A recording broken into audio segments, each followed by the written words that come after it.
joined by one of our students, Michael Valladares.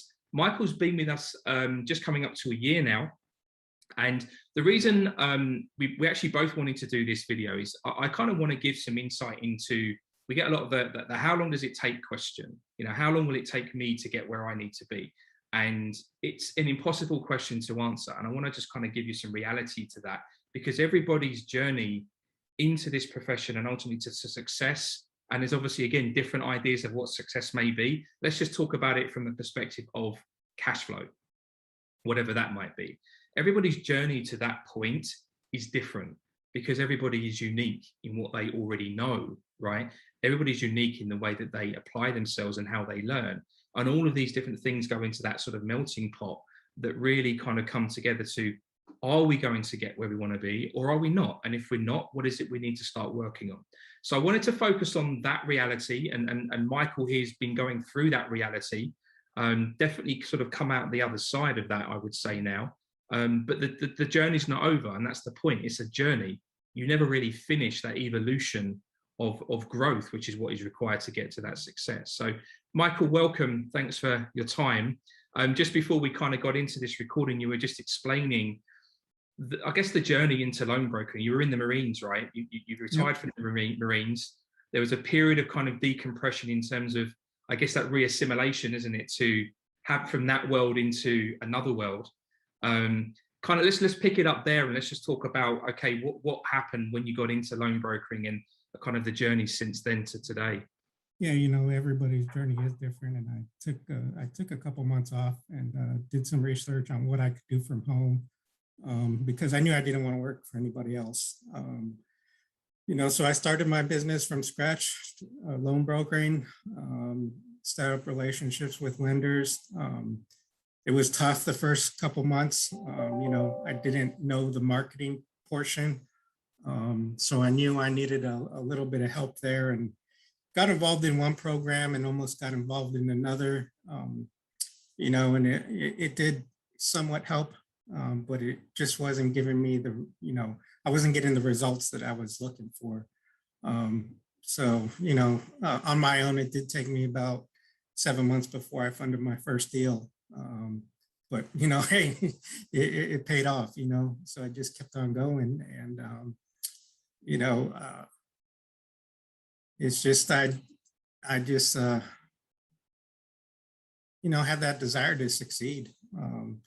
And I've seen it, you know, like you said, people have different paths. You know, some people like me start with no network, you know, starting fresh, brand new. Others have been working with business owners. And I think that's where sometimes the people that like me, that when you first get started, you see somebody right off the bat fund deals and you're like, what am I doing wrong? You know, but it's, everybody starts out at a different level, and everybody gets to a certain level at a different time period, you know. Yeah. Absolutely true, 100% true. You know, like when you say you were looking at other people getting success and then asking yourself, what am I doing wrong? What was your next step from that? Like, how did you kind of get yourself back from that situation so that you carried on?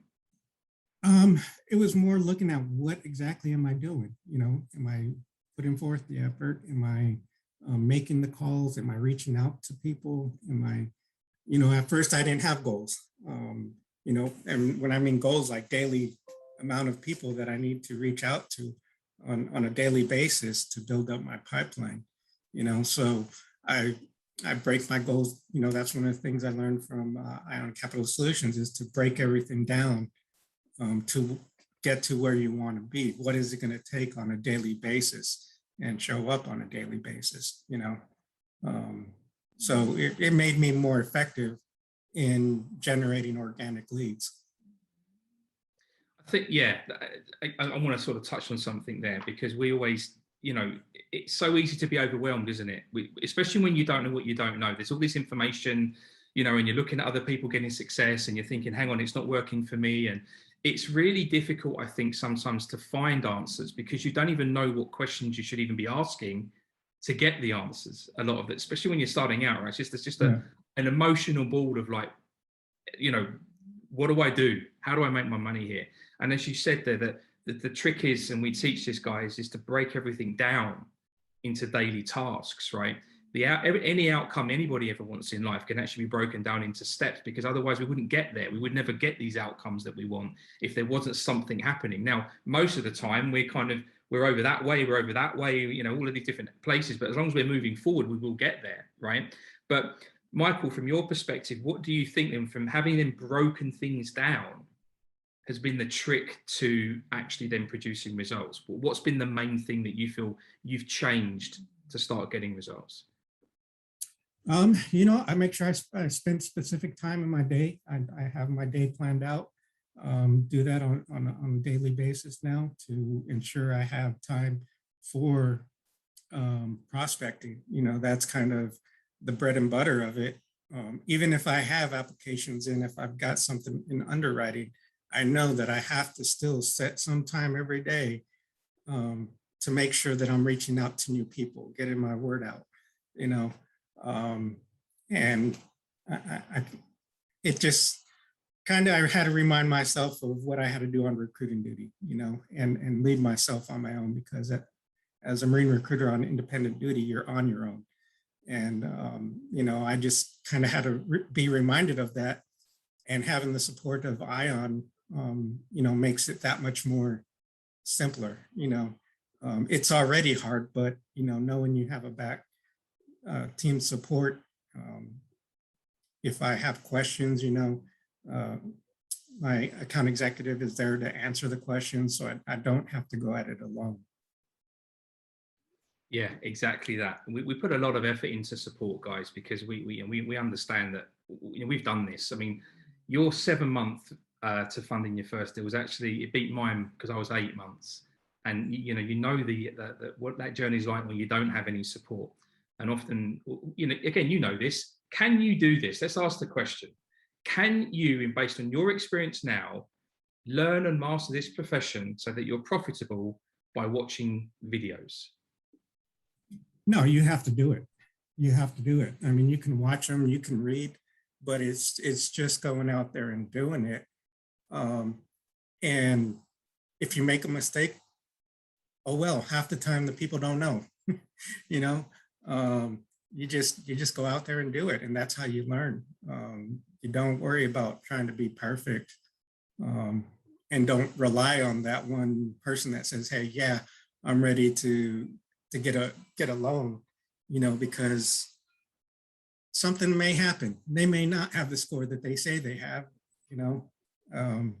So you can't rely on it, and you just got to keep people lie, right? People kind of, yeah, and you get, as a loan broker, you will get that all of the time, and you have to, if it has your own BS meter kind of coming on, you have to kind of develop this skill set. The BS meter starts going wild when you're talking to a potential client, and you can just detect that they're lying through their teeth.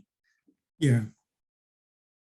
So what, when you had your first apps in, this is a key one I wanted to focus on. Did you take your foot off the gas? I did. Classic, right? Everyone does it.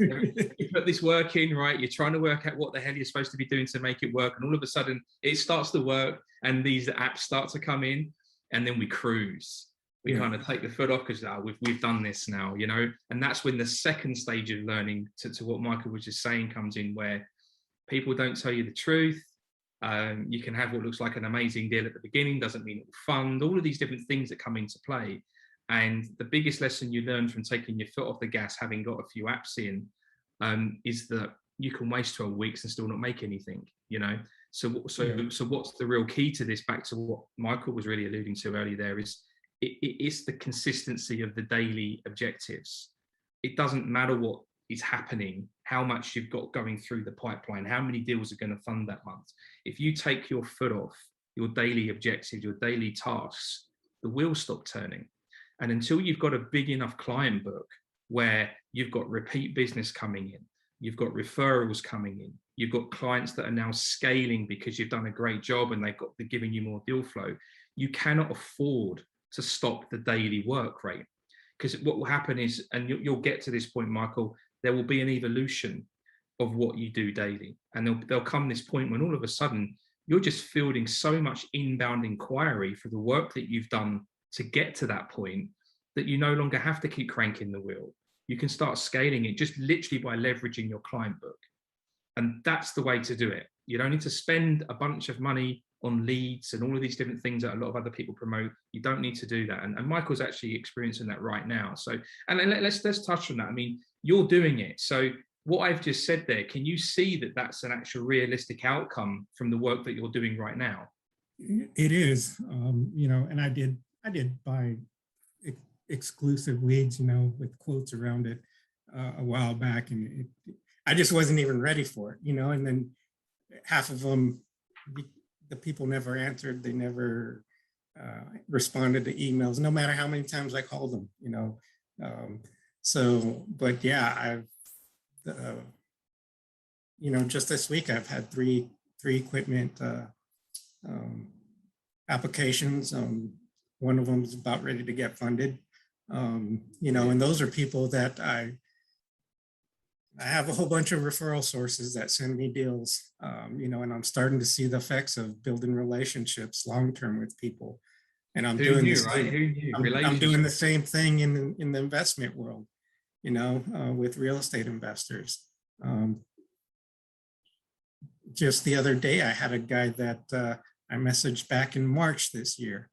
And then he reached out to me, says, hey, I got this deal, you know, and I can easily now just quickly analyze the deal and say, hey, no, this is not something that's going to work. You know, you're way above ARV. Nobody's going to fund this, and you have no cash liquidity, you know, so I'm not wasting my time trying to put, you know, square peg into a round hole, you know. So I learned the value of my time too, as well, knowing what I can do and can't do, and not relying on one specific deal to get done, you know. Yeah. I've seen that with a lot of people, yeah, especially newer brokers.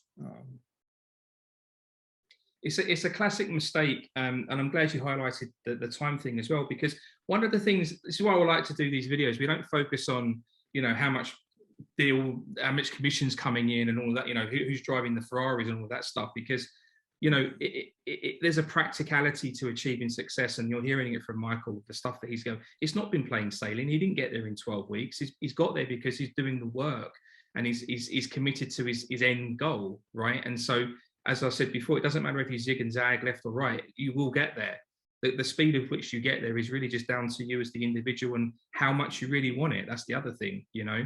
But it's definitely not this kind of get rich quick type scheme. There are no shortcuts. There are no, I say this a lot, tricks and hacks. And actually, could you support that? Well, obviously, if you agree with what I'm saying, but could you support the statement as to the fact that there are no shortcuts in this, are there? That you can't buy this magical thing that suddenly just speeds it all up.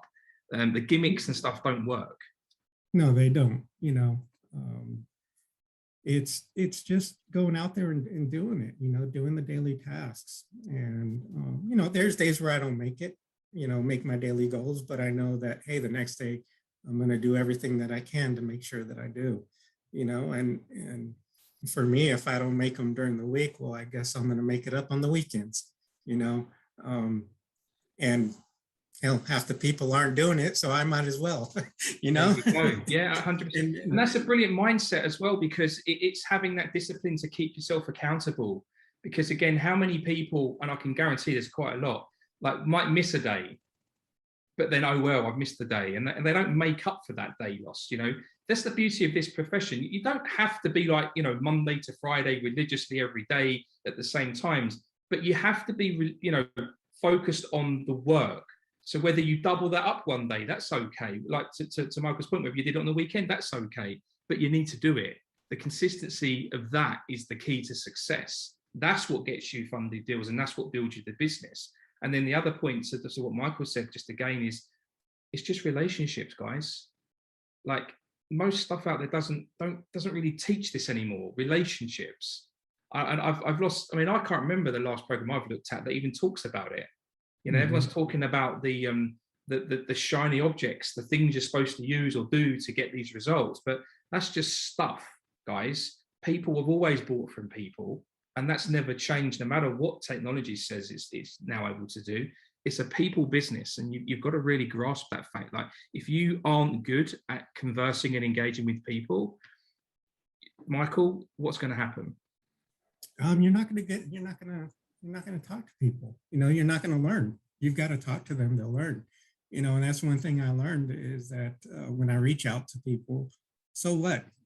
And if I don't get the results, then maybe I need to just change my messaging just a little bit and see what happens. Or maybe I'm looking in the wrong spot, and I love fishing. So I, up until recently thought about it as fishing. Sometimes you have to change the lure. Sometimes the weather's affecting, so you might have to change what type of bait you're using or location that you're fishing.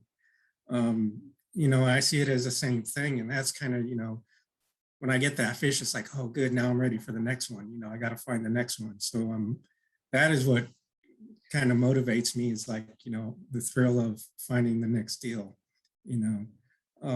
while I still got others, in the works and, or waiting for docs for somebody, for one applicant, but I still need to find more, That's such a great analogy, the fishing one, because it's about the hunt, isn't it? If you don't enjoy that part of it, then it is quite hard, isn't it?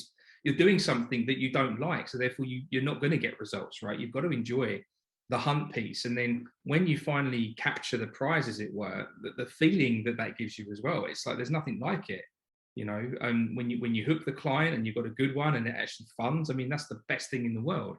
And that's the whole kind of thing through. But your analogy there to fishing, I think, is brilliant, because it kind of, to dovetail that into what we do, you cannot expect to just have a bunch of templates, and you're going to use these templates, and all of a sudden you're making all this money. It doesn't work. It's a human to human thing, and you've got to put your personality into what you're doing, and you've got to dial yourself in. So to use Michael's fishing analogy, if things aren't working, you've got to be the one that can accurately look at, well, what am I doing here? What are the circumstances? What's really going on? And what do I need to tweak?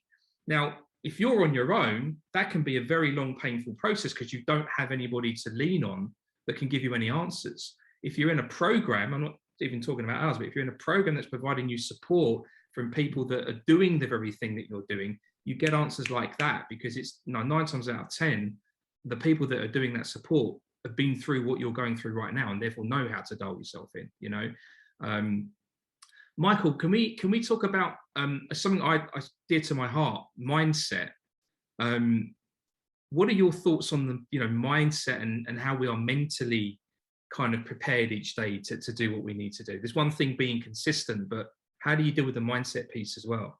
I think no matter what our experience is, it's something that we always need to focus on to be successful in whatever it is.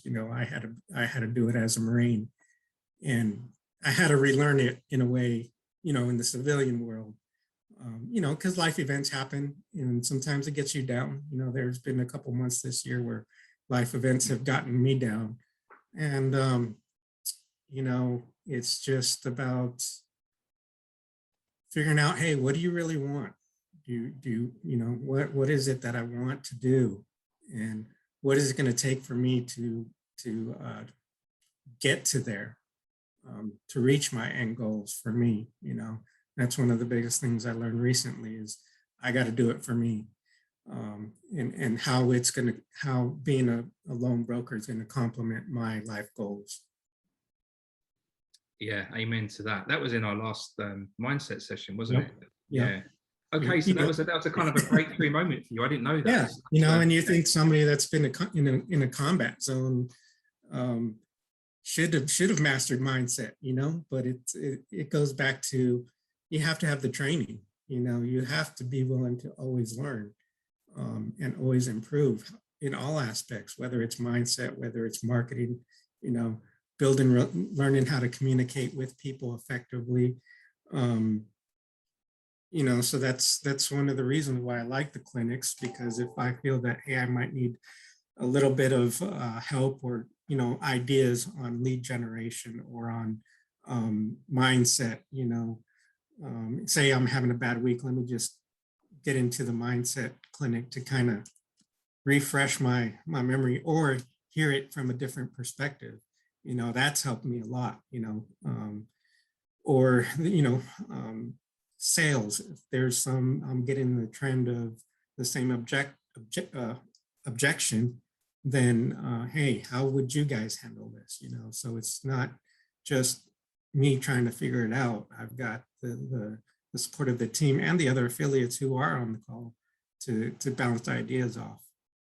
Yeah, that's actually, I'm really pleased that there was a bit of a breakthrough in that last call, because one of the things I'm hoping you're also getting from Michael here is that a lot of this stuff isn't rocket science, and a lot of the time you already know what you need to know, but you just need that outside perspective to kind of help you shift perspective, right? To then see it a different way. Because I'm pretty sure that kind of realization that you've got to do it for yourself, it wasn't this kind of profound, like kind of moment. It was like, well, I know that, but you just needed somebody else to point that out to you to just switch that perspective, right? Yeah. And, like I told you, when I first joined ION, I was already partnered with a company that had been doing equipment financing for 30 years. And when I spoke to the owner, I knew, and he showed me how partnering with somebody who's been doing it, that has experience, improves your learning curve. So when we first talked last year, I knew that is something that I wanted with commercial real estate and with real estate investors, because I knew I wanted to get into that market. COVID last year made me focus from working capital to anything that deals with collateral, because that is basically what got funded last year. Yeah. Especially when lenders started tightening their requirements, or some of them just stopped lending, period. So you still have to be able to be flexible and adjust. And it goes back to the fishing thing. You have to make adjustments in any business. And having a support of either a partnership or, through a program where you can actually bounce ideas off, not here's the information, go run with it, but actually having conversations with people that have been in the industry, who have been funding deals, who are successful, is going to help you make yourself successful. But it still boils down to, you got to do the work. It doesn't come easy.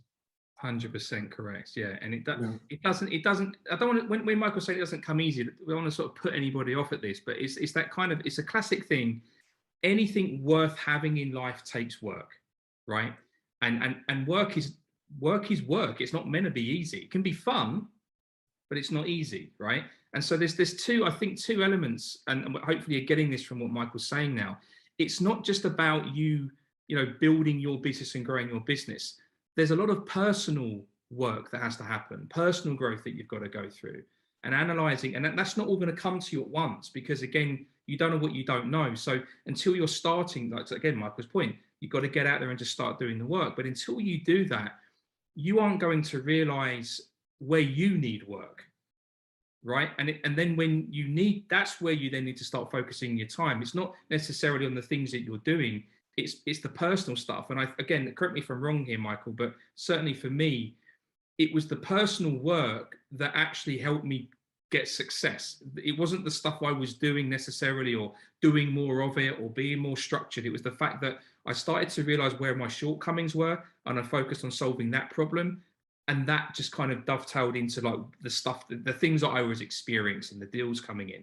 Would you say that's kind of similar for your own journey? Yeah, it's similar. You always, you gotta be able to solve problems. You gotta solve your own problems first. And part of that is, if you're going to be a business loan broker, you've got to solve your own problems on how you're going to get the next deal. How are you going to adjust? And I also look at the recent changes with LinkedIn. There were I know some brokers that was their primary way of marketing, through LinkedIn and making connections. Well, when LinkedIn limited the amount of connections you can make on a weekly basis, they were like, well, what am I going to do now? Yeah. And here I am using, you know, email marketing, social media marketing, and other platforms, making phone calls to people who I believe would be good referral sources. And I'm getting, you know, referrals, and they're like, what do I do? It's like, you should have adjusted already. And, you know, knowing that this is coming, if you didn't pay attention, your competition has already adjusted, you know. So you've got to be able to make those adjustments. You've got to solve that problem before it happens, knowing that it's coming, you know. Hope you're getting some insight here from Michael, because he's bang on the money with what he's saying, and you know, you cannot get lazy. You cannot rest on your laurels. You probably noticed again, he's got multiple channels of attack to the marketplace, and that's the trick. If you're relying on one channel, if that goes down, you're screwed. Your business is done, right? Your lifeblood of your business is your ability to engage with potential clients every day. So you've got to analyze, how are you doing that, you know? And again, you're probably noticing, other than maybe the earlier mistakes you made of buying leads, Michael doesn't buy leads. He doesn't spend money on stuff like that. You know, he does it the better way, right? Because it gets you into better conversations. And also from those conversations, that even leads to referrals, even if that person there perhaps hasn't even got any business for you. Yeah, you know, and I've had some people that we couldn't get, you know, I couldn't get them funded, or they had a better better terms than what I was able to offer them, but they've called me back on the next deal. You know, it may have been months down the road after I called them just to check up, and they're like, hey, you know what, I've got this, what do you think about it? You know, or new investors, asking them a couple more questions to ensure that they're ready and get them thinking that, hey, have you thought about this? And they're like, no, I didn't know that. Well, you might want to make sure that you address that before you get into a deal, because you know, you're not going to get funded. It's not going to happen, you know. And I've seen people go after deals, and it's like, okay, you find somebody that wants a loan, but now you're trying to place it with a lender, you know. And that's what I've learned through my mentors with Ion, and through my partnership, is go after the deals that your funding sources will fund, you know, instead of trying to go after everything. And, you know, I'm that much more targeted in what I pursue, and it works. Again, bang on the money, right? And this stuff is not rocket science, guys. You know, this is just, it's common sense in a lot of ways. You know, I want to pick up on something you just said there, Michael, as well, about you phoned a potential client that was originally a no, and you kind of said, you put some suggestions into the mix. Have you thought about this? Have you thought about that? That was part of what you were doing, is following up, right? Just kind of keeping your name. And again, just take note of this, guys. You have to follow up. If 80% of what you ever make will be because you followed up. Most of your competition don't do it. That's where you win. But then again, the next point here is that you probably noticed Michael hasn't gone in saying, you know, hey, I'm just checking in. Have you got anything for me yet? Because that's all about Michael. And that's, again, where most people fall down. Michael's gone in thinking of the client first and adding value to the client by making some suggestions. Now, we always say, and I've got some videos up lately, where whoever offers the most value to their clients wins. And this is like the perfect example of that. It's one small thing, but that client now will remember Michael. And when they have that opportunity, they're going to come to Michael. And that's how you build relationships. And it's about just keeping yourself in their mind. They don't remember Michael per se in his name. They remember what Michael did for them. And if you kind of switch that perspective with your audience about what's in it for them, they only want what's in it for them. So everything you do for them has to be for them to move their needle. And if they then recognize that you're actually coming up with suggestions and advice or whatever that's moving their needle, they will come back and back and back every single time. That's how you make money and scale your business. So I just wanted to bring on that, because I don't think many would have picked up on that, but that's like a genius move, guys. You extrapolate that by every single person you speak to over a period of time, how many people start coming back? And that's the point. Again, sorry to keep talking, I just want to get this out. It's not, you cannot play the short game. You've got to think of it like planting seeds and watering and nurturing, right? You're going to get some stuff happening in the earlier days just because you're hustling like crazy. But the real opportunity comes when you've planted all of these seeds and they start shooting up, right? That's when it starts to come back to you. You might not immediately see any of the gains of the work that you're doing, but it will happen. You've just got to keep going and keep with it. What do you think that's the truth in terms of what you're doing, Michael? Yeah, it is. You know, I've had, like I said, I've got so many referral sources right now. It's ridiculous. I've had one investor send me two people. You know, Brilliant. Unfortunately, one of them, she submitted her application, but she didn't get the property under contract. You know, but hey, that happens in this industry. You know, but that's a good client, right, for the next one. I think there's other things where I've adjusted. You know, this year I've tracked, you know, how many applications I get. I have a whole whiteboard on my screen where I track what deals closed, what didn't. You know, so I know for every funded deal I need 5 applications right now, but now I know I need to tighten that down to get it to 1 to 2 or 1 to 3. You know, it's just those little things that, you know, I add on to see where I'm at and figure where do I need to make adjustments. You know, I'm tracking, where does this lead come from? Does it come from a referral source? Does it come from social media? Did I get it from an email campaign?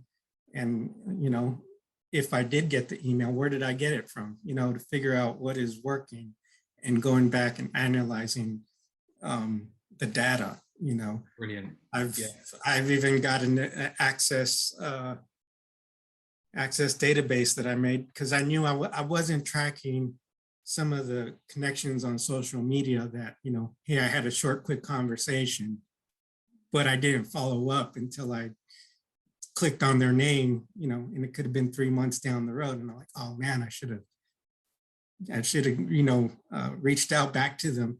And then I just started reaching back out to people. And then I was like, you know what, I need to figure a way to track it. So I track it, you know, because I use HubSpot, but you got to have an email to put somebody in HubSpot, you know. So I was like, you know what, instead of having a long Excel sheet, you know, I do have the tracker and where I track people that I've had conversations with, but what about those that I don't have conversations with, you know? So I had reminders of, hey, all I got to do is scroll through my date list and see which people I need to try to reach out to, you know. So those are the adjustments that I've made personally. And, you know, the thing that the ION leadership team kept on mentioning was know your data, know your data. And it was like, you know what, that's right. You know, on recruiting duty, I had to know my data. I need to know my data now. I need to know what's working and what's not. And, you know, try not to spin the wheels of always trying to connect with new people, but bring up the conversation with other people that I've had a quick conversation over social media, you know. That again, it's brilliant. That's what you just said about I say data, you guys say data. Data. Anyway, the data. It's like one of the things we always talk about in this profession is it's emotional, isn't it? It's there's a lot of emotion when it's not working out. It's very easy to get emotional, right? And one of the things we sort of talk about is you've got to be accurate with how you diagnose what's going on, and this comes back down to data. And you've got to be tracking all of your data. Now, it can help in negative situations, but to where Michael's at right now, it can help in positive situations where he's got multiple different things going on, all these different data points. And now we can use it to help him further dial himself in to become more efficient. Like, what is it that, and let's pretend it was one thing. What is this one thing that I'm doing that is making me the most return, cash return, right? The data gives you those answers. And when you know there's this one thing that's doing it, well, you should be doubling down on that one thing because that's your quickest and easiest way to start making more money. Now, there'll be more than those data points going on, but Michael's doing the right thing. He's being accurate. There's no emotion involved in what he's doing. He's letting the data tell him what he needs to do, and that's going to build the business. So, and, you know, because, you know, when you send on any social media platform, when you send messages out on a daily basis, and connections, you know, the list gets long and long. You Yeah. know, so the prime example is I talked to somebody last week and they responded to my message, you know, and so I put it in my little database and reached out to her yesterday. We jumped on the call and it ended up in an application being submitted for a Really? property. Brilliant. You know, so That's it's brilliant. it, And actually, one it more works. it absolutely works, but I want to give you the negative of that, right? If Michael wasn't tracking that, there's a potential deal on client that's not he didn't even know about because he wasn't tracking it. He missed it. You know, and again, it's right there. It's all the basic stuff. If you do the basic stuff all of the time, you make money. No way you don't. You know. So I guess the moral of this. Sorry, did you want to say something, Michael? No, I was just going to add, you know, and it's a tough deal, but you know, having the account executive to run it by with and say, hey, why don't we take a look at it anyways? And I'm like, okay, I'll get it submitted and on to the next one, you know. And this is it actually, that just another one. Sorry, every time you say something, oh yeah, there's another point there. It's because Michael's going through it and he's hitting all of these things, and he's now, not only has he recognized the importance of it, he's doing it, and the results are coming from him doing these things, right? But to the client that you brought in yesterday because you were tracking and the deal may be complex, it may or may not happen. The point I wanted to make there is that, again, it doesn't really matter whether the deal does or doesn't happen. The client's the important piece there. The client adds value to Michael's business. And if Michael does what he does and adds value back, you've got a client for life. You know, that's how simple it can be, guys. Really, you know, you just extrapolate the numbers. You get 5 of those in a month. How hard would that be? Not that difficult, right? No. 5 clients like that, and you start building that over time, you're going to make money. No way you don't. And the longer you're in this, the bigger it becomes. Yeah, you know, and I've got somebody told me, you know what, I'm not looking at buying something, you know, piece of equipment right now, but probably in about 6 months. So, you know, in my little thing, I put a date, 6 months, Go. Yeah. 5.5 months down the road, and Yeah. reach out to him, you know. Yeah. So Brilliant. This is great. Michael, just to wrap this up, what advice could you give to anybody that, you know, perhaps watching this right now, they haven't started yet, they're doing their due diligence on how to start? What would you advise those guys to do? I think it's the self-improvement, you know, looking at yourself first, you know, because you can take all the training, you can do all the research, you could learn as much as possible. But if you're not looking within yourself on how you can adjust, you know, Ion has great tools, but even for me, I had to build up on that, on what works for me and where I can improve, on how I can improve based off of, you know, how I operate and my personality, you know. With any industry, you know, I've even seen real estate investors always looking for mentors. And I think that's what you have to have. And there's no better way to do that than either partnering up with somebody or being part of a community that has that mentorship where you can bounce off ideas on different things. You know, I think that is what is important in being successful. I completely agree. And to Michael's point, it doesn't necessarily mean you join a program. You can find successful people and see if they want to partner up with you. That's what I initially I didn't. I was a bit egotistical, to be honest with you. I decided against a mentor, learned that the hard way. Then I got a mentor. You know, if I'd have done that at the beginning, I don't know, it would have been a vastly less painful experience for me anyway. But the point is, go get a mentor. Like, don't pretend you can work stuff out by watching a few videos online. You will not do that. Your journey will be so long, you'll likely just quit because it's just too painful, right? Get a mentor to help show you to do that. And obviously, we do have a program. We do have all of that going on, but I'll let you do your own due diligence and make your own mind up. If you want to chat to us, there's a link below this video in the description. Please book a call. We say this all of the time, and I think Michael might attest this. We aren't selling training. We're not looking to sell you or close you or anything like that. It's just a conversation. We'll show you what we've got going on. We'll ask you questions. You ask us, and we kind of come to a decision together, you know. And if in Michael's situation, you take the plunge, you don't really look back. You know, it's you're doing well now. I mean, that's what it's all about, right? Yeah. Yeah, brilliant. Sure is. Thank you, Michael, for your time, and thank you guys for watching, and we will see you on the next one. Thank you.